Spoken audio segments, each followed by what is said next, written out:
Look, I know what you're going to say.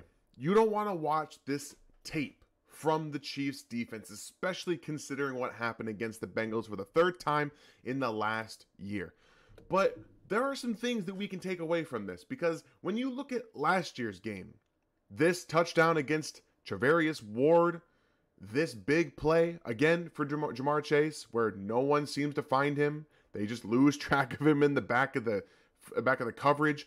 These kind of things, these miscommunications downfield didn't really happen. There was much better cornerback play from the Chiefs' young players than we saw last year and the year before with guys like Charvarius Ward and Rashad Fenton at the helm.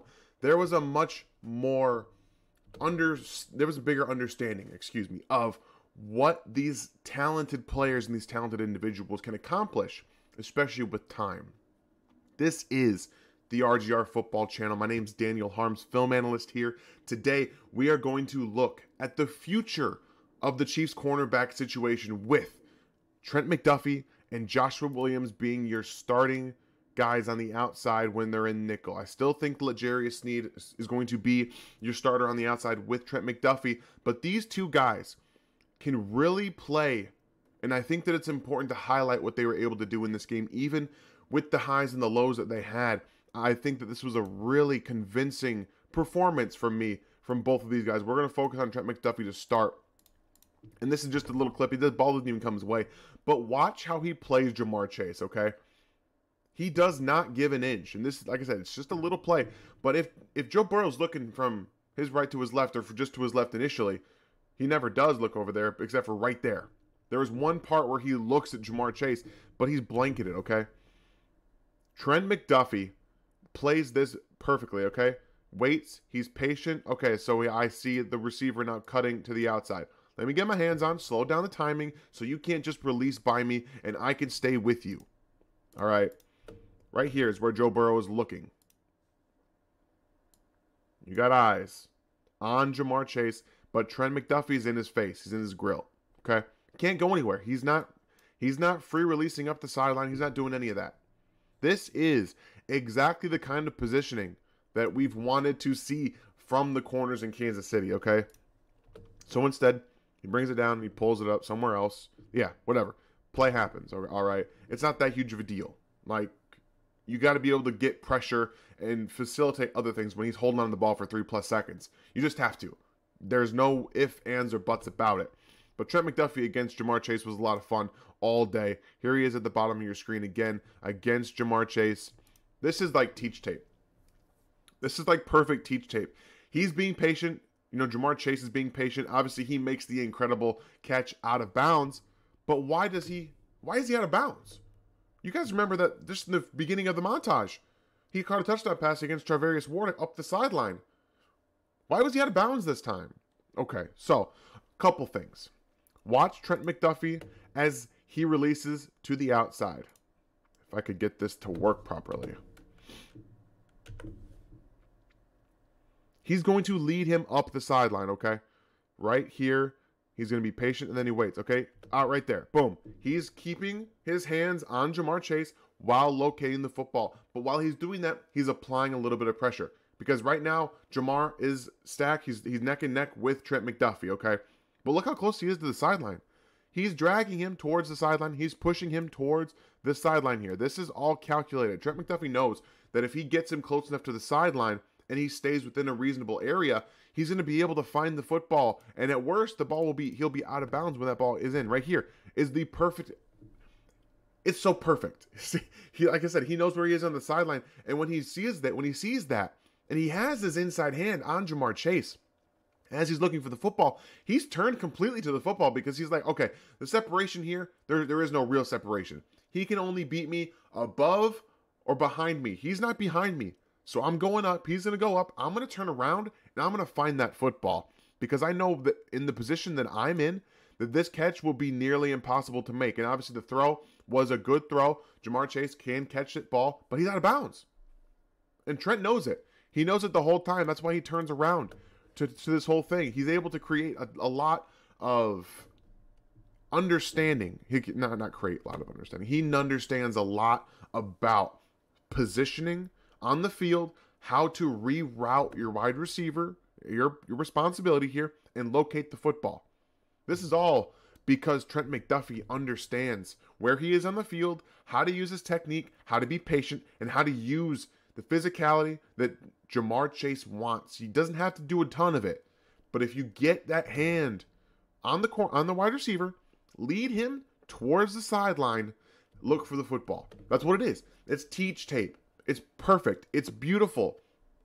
And we get to see a little bit of it here, where we get to focus on both of these guys. Right here, T. Higgins is matched up with McDuffie here at the bottom, and Ja'Marr Chase is with Josh Williams up at the top.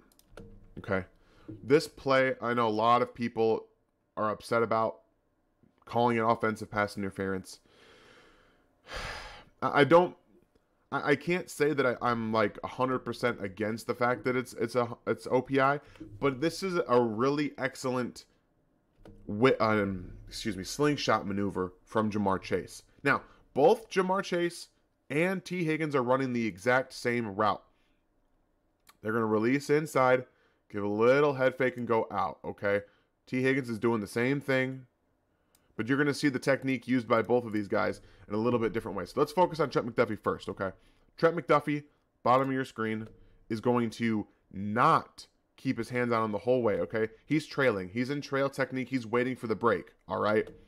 See? Boom. He's in his face. Now, there's nowhere to throw the ball. There's nowhere to throw it.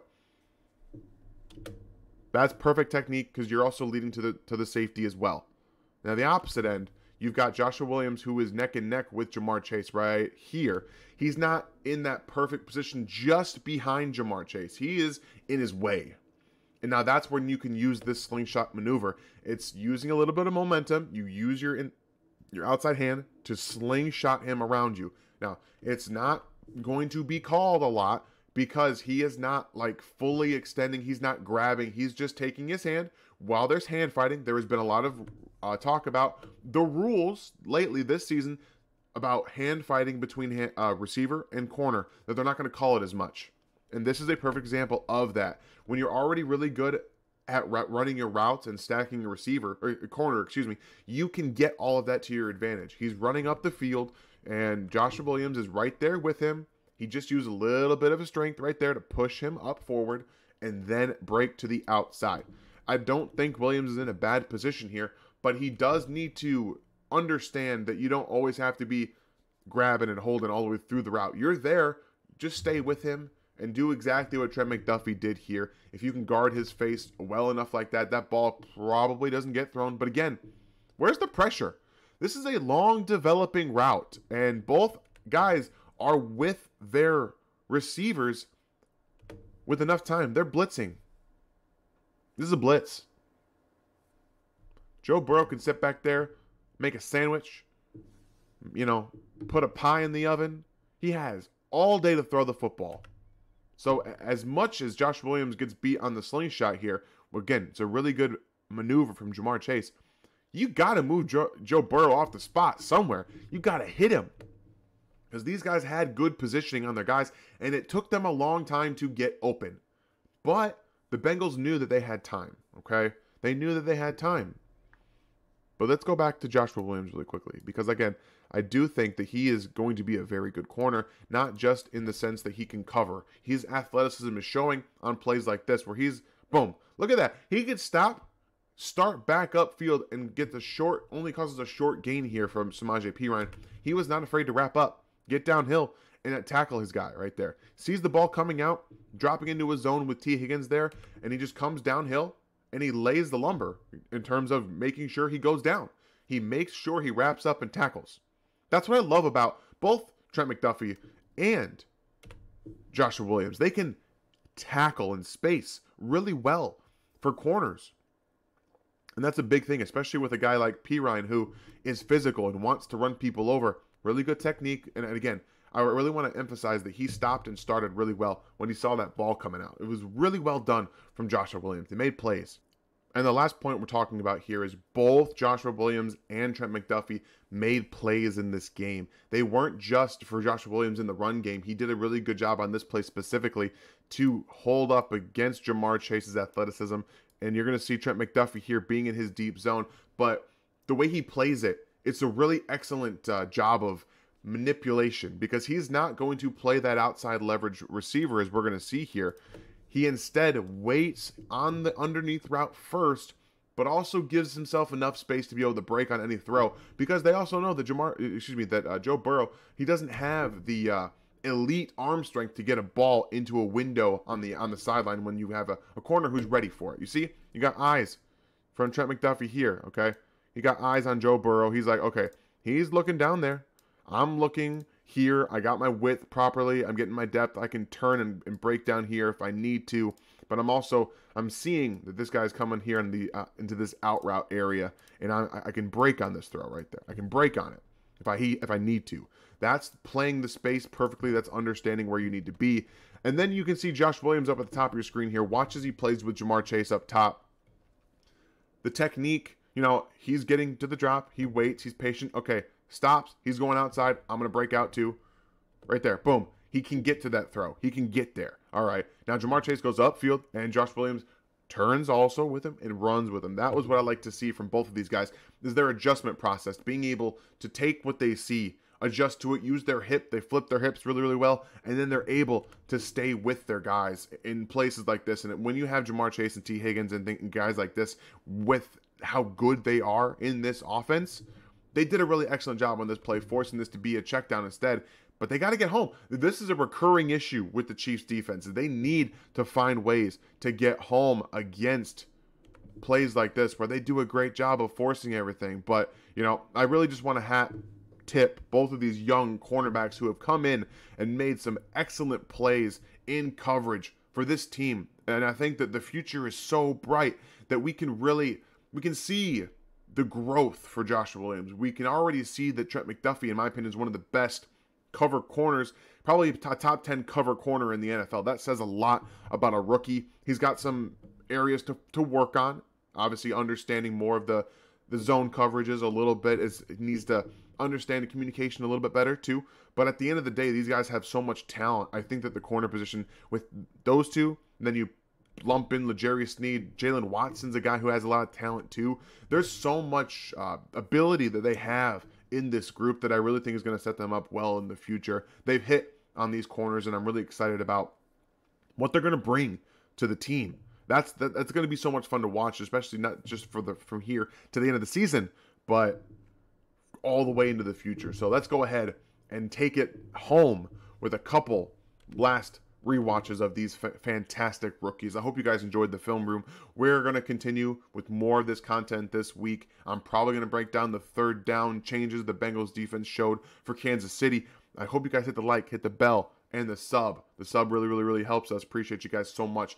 Have a fantastic rest of your week. I know it's not fun after a loss like that, but do it the best you can. I'll see you guys next time.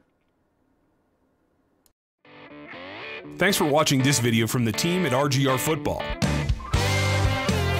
Click these videos to see more and subscribe to RGR Football.